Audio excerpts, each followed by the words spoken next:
Just make a brief introduction, and then I'm going to introduce his wife, Susan, to introduce him. But one of the quotes I loved was out of Decision Magazine.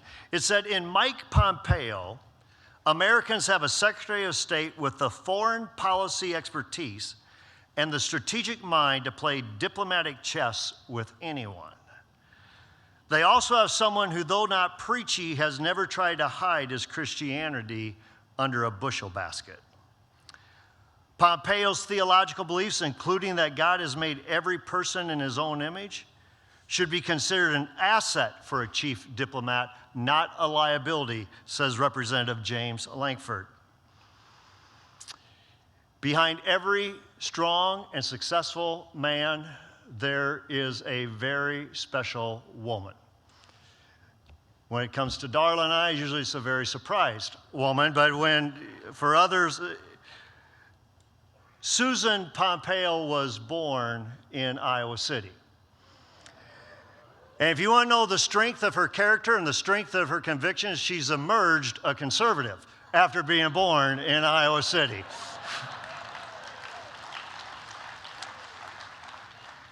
I think what really tells the tale is that these two teamed up together to teach a fifth grade Bible study class, Sunday school class together. Please help me welcome Secretary of State Pompeo's wife, Mrs. Susan Pompeo, to introduce her husband. Susan. Thank you. Thank you all. Thank you. Please. Thank you. Good afternoon, and thank you for that. I'm pretty sure that this is the precise moment when my husband, who thought it was a fun idea to have me introduce him today, is questioning why. Because he doesn't know for sure what I'm going to say, but he'll be just fine. You are probably somewhat familiar with Mike's resume. His resume reflects his life, where he has had very diverse opportunities and experiences. And because of that, Mike and I joke at times, we've been called calculating and strategic. And would that we be that smart? It is true, he's been a soldier, he's been in private business, he's been a congressman, he's been director of the CIA, but it was not strategic, nor was it calculating. We both know it was the hand of God.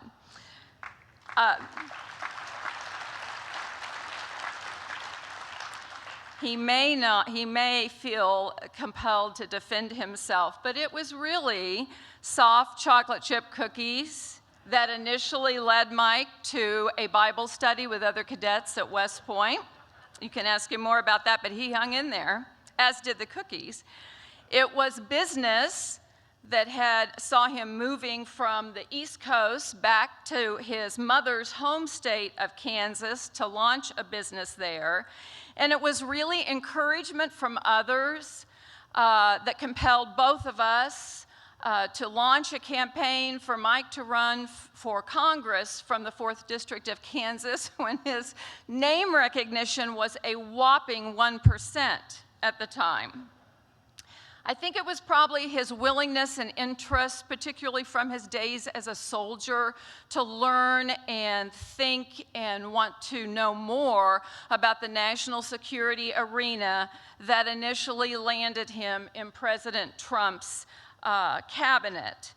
And Mike and I, even to this day, look at each other on a day like today, where we get to have so much fun in a place that we love, and say to each other, how did we get here? But we know it was the hand of God. It was definitely God's hand when Mike said to me, as Bob alluded, in the car one day going home from church, our pastor had made a pretty impassioned plea because we were short of Sunday school teachers. And Mike said, there's no reason we can't do that. And I said, oh, there's 1,000 reasons we can't do that.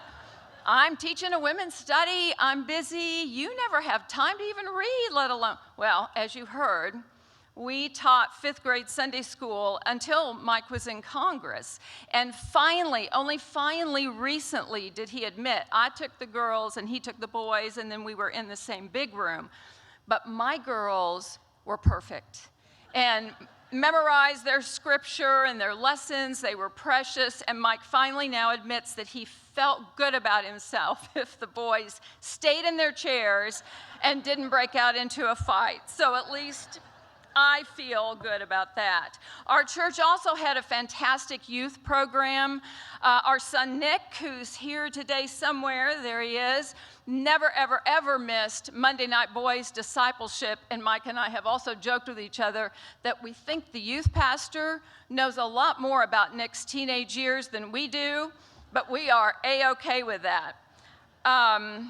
By Mike's presence here today, I think you probably understand, if you didn't, that Mike has never tried to deny his faith or to hide it. Moreover, he thinks the role of faith leaders, whether that's being a pastor or a layperson or a believer in America right now more than ever, is critical. And I'm sure you'll hear him talk more about that. I always remember this one time when a member of the media asked Mike, how do you plan, if you end up in Congress, to separate your faith from your business? And he paused for a minute and then said, I won't even try. It's the prism through which I view the world and everything else. And so he still has his Bible sitting on his desk, and he's ridiculed for it, as I'm sure you've read, and he is fine with that. One other caveat or one other point that I'd like to share with you, because I still find this so interesting. Mike, world leaders have mentioned to Mike repeatedly, they know of his faith, and especially those who themselves are of faith, whatever their religion might be, really admire that and appreciate it. And it's fascinating the things that they will write to him, the common bond that they definitely feel they share with him because of a faith commitment, which I think is a pretty good place to start diplomacy at. Michael has taken what he said to Nick week after week after week as Nick was growing up, and he does it himself, and that is tell the truth, work hard, pray hard, and you'll be just fine. So with that, I'd like you to meet my husband, Mike Pompeo.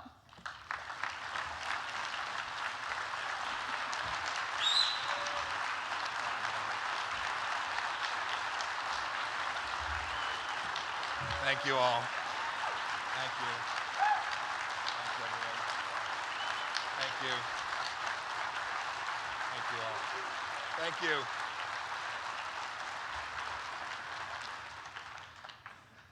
Thank you.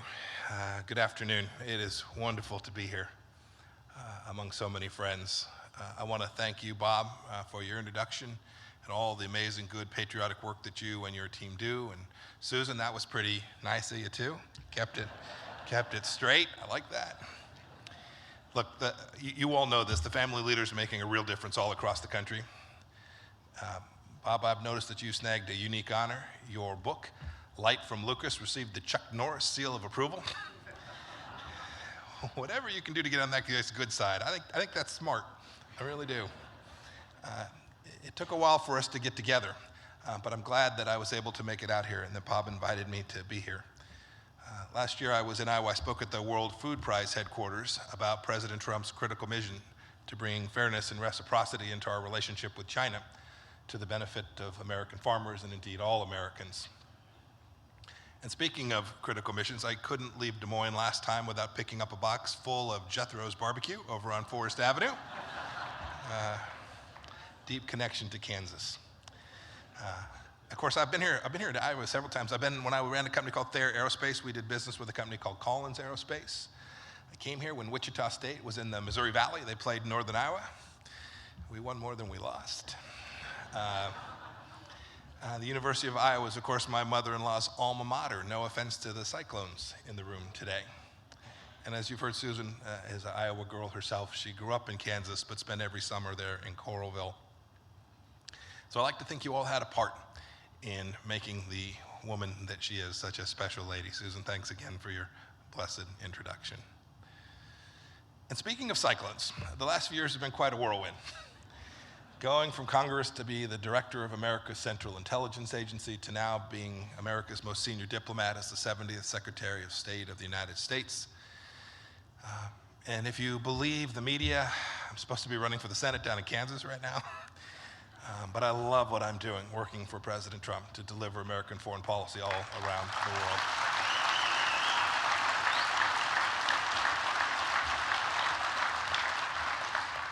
But it wasn't so long ago that Susan and I were just like so many of you all. We were raising our son. We were trying to build up our community. We're staying involved at our church. I was teaching Sunday school. I ran a small company of a couple hundred folks in Kansas. That job in Sunday school, of course, was the best preparation to be America's most senior diplomat. I will not elaborate. And look, I know American families are busy. The first thing on their minds isn't the work of the State Department every day. But it matters. It matters what we do, and it's why I wanted to be here to talk with you all about that today. We have a responsibility to keep you all safe. We advocate, too, for American businesses abroad and help create jobs in every state in the union. And we represent your principles, and I think our administration does that remarkably well.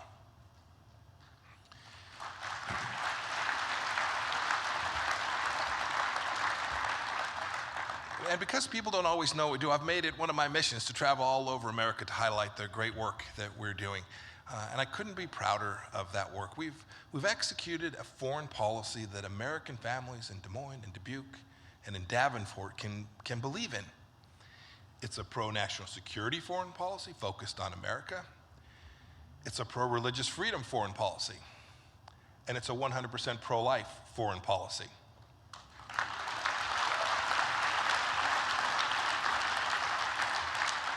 Susan talked about this, but my faith helps guide how I execute the mission every day. And I want to talk about that just a bit, how we execute this mission. Let's start with the first point, America's national security, our foremost objective by far. It's the highest priority of any Secretary of State, and certainly for President Trump as well. Our founders understood this. They understood that keeping our citizens safe was the very first duty of any government. I wish some mayors across America knew that too. I think too about my responsibilities in light of the biblical call to be a good steward of whatever you have. 1 Corinthians 4 says that those who have been given a trust must prove faithful. And God's entrusted this position to me for this time. And I feel every day the duty to honor that calling. Look, I learned a lot about stewardship too when I was in an M1 tank. You actually learn a lot inside an M1 tank. It was my first assignment. I was a young second lieutenant leading a unit that was then patrolling the East-West German border during the Cold War. Freedom on one side, communism on the other. That was a big responsibility for me. I had a little younger look to me at that time. And today my job's a little bit bigger, but nonetheless, the threats we face today aren't terribly different, but they come from different places. Today, China is working to take down freedom all across the world. Today, Russians want to poison our democracy, our institutions, and use disinformation to sow discord here in America. Iranians desire to spread the Islamic Revolution all over the Middle East. I could go on, but I'm doing all I can, and President Trump is doing all he can to faithfully discharge our duties. I work pretty late most nights, and my staff can attest to that. I haven't gotten home to see friends and family in Kansas a whole heck of a lot. And I've been traveling all across the world. I don't get as much sleep as my doctor tells me I should. Indeed, I understand Mike Lindell may be here. Maybe one of those pillows might prove useful. The truth is, President Trump has given me the capacity and the drive to execute diplomacy with a real level of excellence, not just because Americans are depending on our success and our ability to get it right, but striving for excellence too because the call to stewardship God has placed on us, we can feel in every circumstance, just as he's called all of us to do that wherever it is we find ourselves.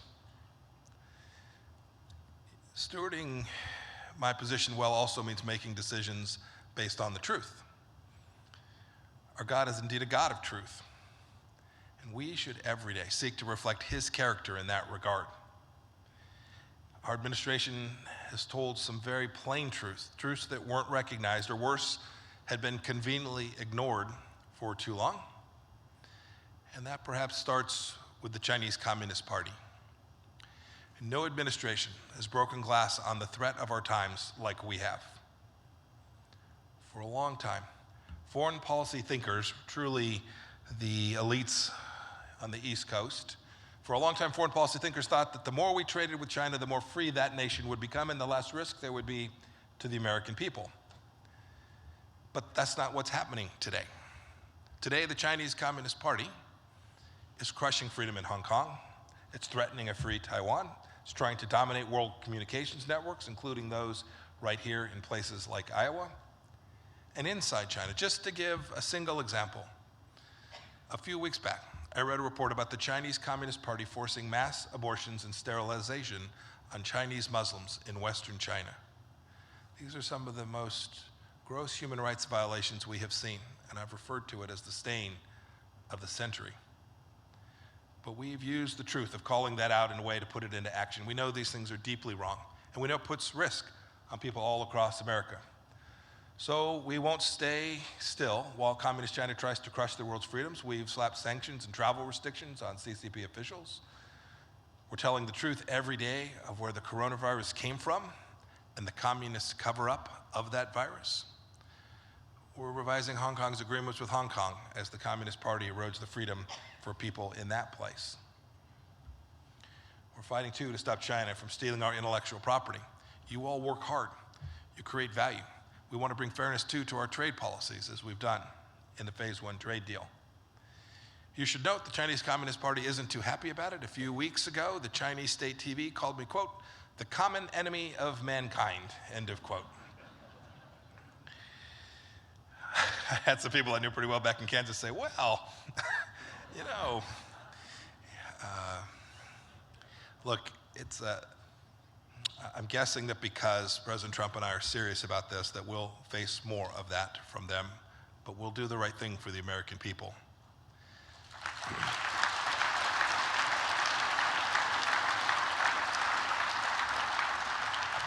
Look, we've also fundamentally changed the way America treats the Islamic Republic of Iran.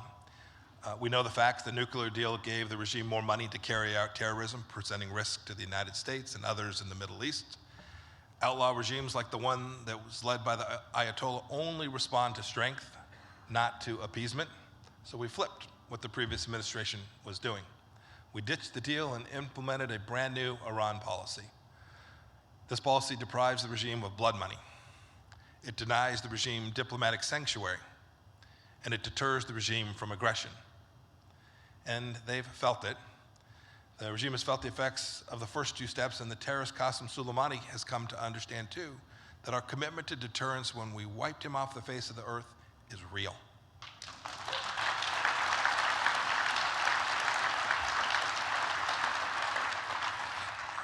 That work is also important for the sake of our closest friend in the Middle East, Israel. Here, too, my faith shapes my work. Our nations share Judeo-Christian roots. Our approach to government draws on that beautiful teaching from the first chapter of Genesis, that all human beings are made in the image of God.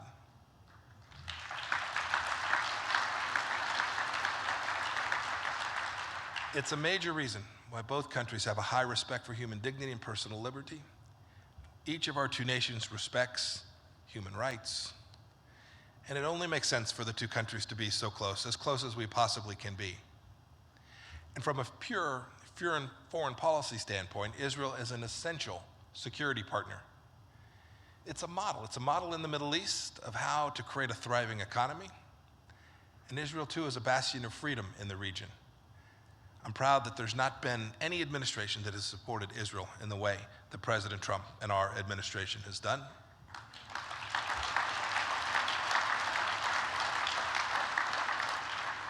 Each of the actions we've taken have been criticized. There's a reason they weren't done before. We moved our embassy to Jerusalem.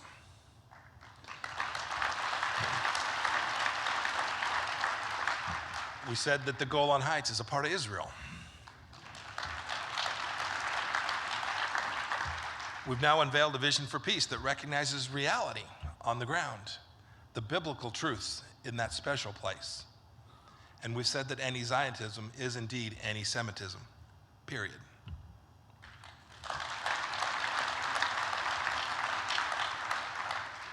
I'm also really proud of the work that we've done defending religious freedom, our first freedom, according to the Constitution.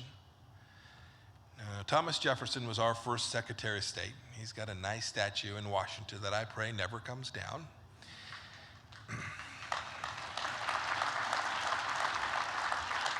I actually went there when some of the riots were taking place in Washington, D.C. I walked up there early one morning, and on the walls of his monument is a quote from the Virginia Statute of Religious Freedom, which he helped author. It says, quote, "Almighty God hath created the mind free. No man shall be compelled to frequent or support any religious worship or ministry, or shall otherwise suffer on account of his religious opinions or belief." And now, some 250 years later, a high respect for this unalienable right guides our administration. Right now, 4 out of 5 people around the world don't enjoy full religious freedom, and we're fighting tooth and nail to change that. We instituted new religious freedom training programs for thousands of our foreign service officers. We've called out China's war on faith, its mass detention of Uyghurs, its godless decisions to replace church displays of the 10 Commandments with words from General Secretary Xi have not gone without being called out. And now, 2 years running, we at the State Department have hosted what we call the Ministerial to Advance Religious Freedom. Nations and religious leaders from all over the world coming together to protect this essential freedom. Would you believe our gathering last year was the largest human rights conference ever held at the State Department? This is different than the State Department of old. This was such a big deal because we recognize how much previously untapped enthusiasm there is all across the world to defend religious freedom. And we're there to lead. And if you're here today and you think you're part of a silent majority in this issue, take heart. There are plenty of folks all around the world who aren't silent, who are prepared to fight for this freedom alongside of us. And of course, one of them is President Trump.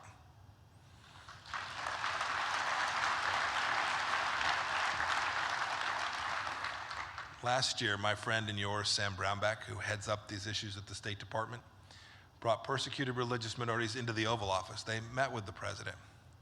People of different faiths from places like Sudan and Burma and Cuba.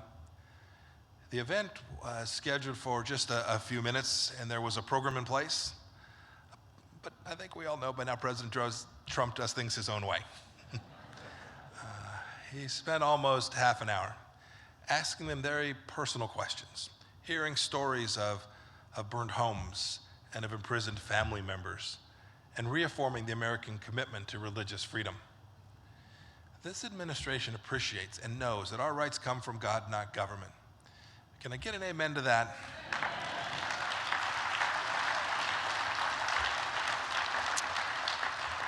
And this brings me to my last point, the final thing that I want to share with you today. Our ability to defend these rights abroad must begin with our own powerful example here at home. America sets the tone for the rest of the world in this respect. And our administration has defended the rights of unborn like no other administration in history.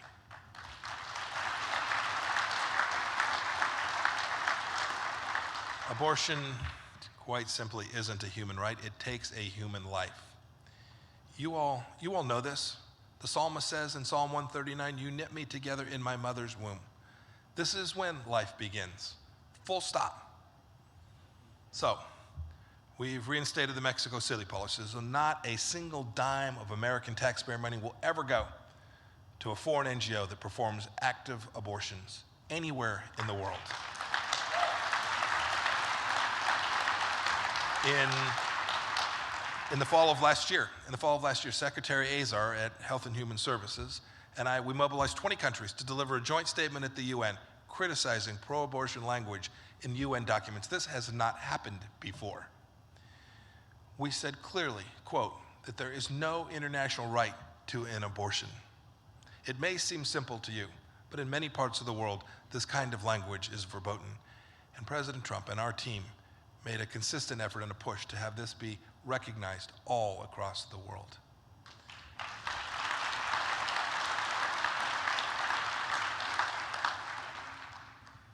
You know, it's the joy in the small things we sometimes find. After we released that statement, one of our colleagues received an email from a friend in the pro-life movement in Africa. The note said, quote, "Never did I think that America would use its great power to speak for the protection of the unborn in the most unambiguous and unapologetic terms," end of quote. And while it is sad that it took so long for America to find her voice so powerfully, we have now done so. And we appreciate all of you who support our efforts every single day.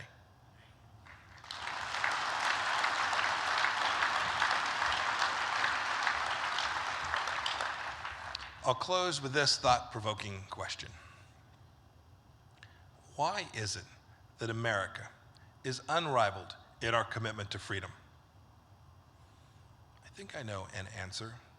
Our founders built our country on a commitment to essential rights, unalienable rights, something I spoke about at length yesterday in Philadelphia.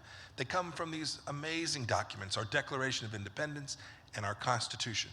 And our nation's foreign policy must be grounded in those central understanding. That's the commitment that's made us a shining star of liberty in the world. It's a dark place somewhere in this fallen world. But our house of foreign policy is built on solid rock, on these bedrock principles that were made at our founding. As Secretary of State, upholding this legacy is an enormous privilege. It is no easy task, but I'm leaning on my faith each and every day to help me try to get it right. Your prayers, and I get wonderful notes from all across America of people who are praying for me in their circles, in their groups, in their Bible studies. Your prayers help sustain me. They help sustain me as I travel and as I represent the greatest nation on earth. And by God's grace, I'll continue to do this each and every day. May the Lord bless you, may God bless Iowa, and may God bless this great nation, the United States of America. Thank you all.